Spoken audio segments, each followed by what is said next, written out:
Hello, my name is Braden Winters, and today I'm going to talk to you about saving money. Have you ever found yourself in a situation where you wanted something so desperately, but you didn't have the money to pay for it? Well, you're not alone. According to a study done by NeighborWorks America, approximately 72 million Americans struggle to make ends meet. That's over a third of America's population living paycheck to paycheck. But don't worry, it doesn't have to be that way. There are some things that you can start doing now that will help you ease your financial stress in the future. To start off, let's ask the question why. Why is saving money important? First off, it gives you peace of mind. For example, have any of you laid awake at night and wondered how you were going to pay the bills? Now I realize that I'm talking to a room full of teenagers who probably don't have to worry about paying the electric bill or the rent, but once you move on from high school and go to college, money is going to be a stressor in your life, so it's good to learn how to save money just to kind of ease that stress. Saving money also expands your options when it comes to decisions that have a major effect on the quality of your life.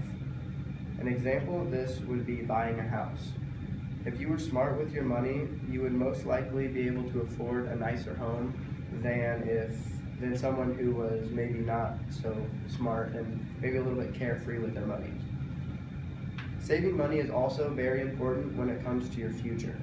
Eventually, you're going to want to retire, and by saving up money over the course of your life, you will be given the opportunity to retire on time or maybe even a little bit early.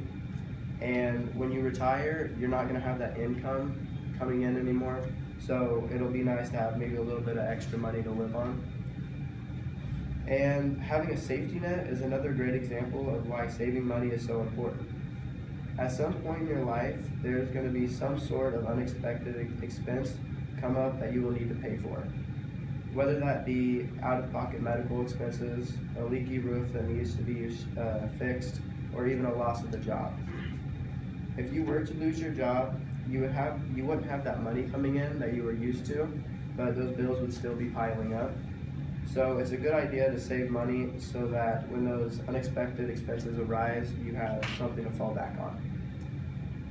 Now that we've talked about the importance of saving money, let's move on to talking about how to save money. There are many ways to save money. One simple way is to follow the PYF method. To better explain this method, I would like to draw your attention to the board. And the PYF method stands for pay yourself first. And I took a class last year called Personal Finance, and in that class I remember them talking about the PYF method and how it's really helpful for saving money. So for this example, we're going to go ahead and think that we have a job where we make $100 a week. So our money in per week is $100. And our expenses, or the money out per week, is $80. So out of this $100, the PYF method states that you should save at least 10%. So if you put away 10% of that, that's going to end up being $10 per week that you're saving. And then next step would be paying your expenses, which is the $80 per week. And you're going to be left over with $10. And that $10 can go towards leisurely items. If you wanted to go see a movie or go out to eat, you would use this $10. And so if you did this for a week,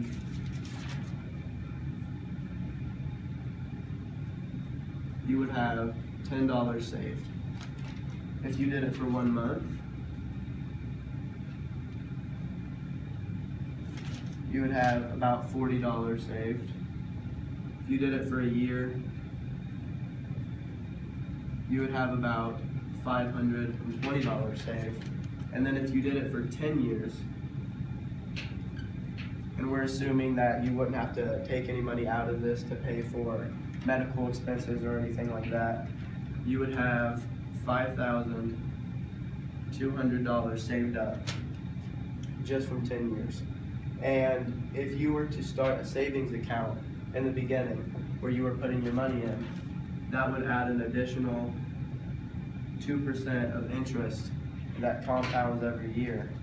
So it'd take that $5,200 and turn that into $5,330.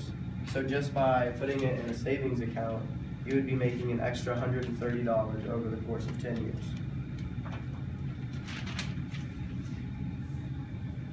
So like we talked about, a savings account is a great way to help you save up money. Not only is it secure to keep your money safe, you gain interest. And the way that works is when you open up a savings account, when you deposit money into it, the bank takes your money and they loan it out to people. And for the money that they loan out, they pay you the interest. So it's a great way to earn a little bit of money over time. Some other ways to make or save money would be cutting back on unneeded purchases. A lot of people buy daily coffees or donuts, and they don't really need to. It's something that can be cut out of their budget, and it can save a lot of money over time. Another example would be saving loose change. It sounds stupid, but my grandma, when I was probably 11, she gave me this little bucket full of pennies, and she told me to save my change. And a little bit over a year after saving change, we took it to the bank, and I think it was like $115 in it. So the loose change really does add up over time. And another thing you can do is watch your use of water and electricity, especially when you're the one paying the bills. If you cut back on your water and electricity use, that'll save a lot of money over time. Just to kind of review over the main points that we hit. Money is important because it gives you peace of mind.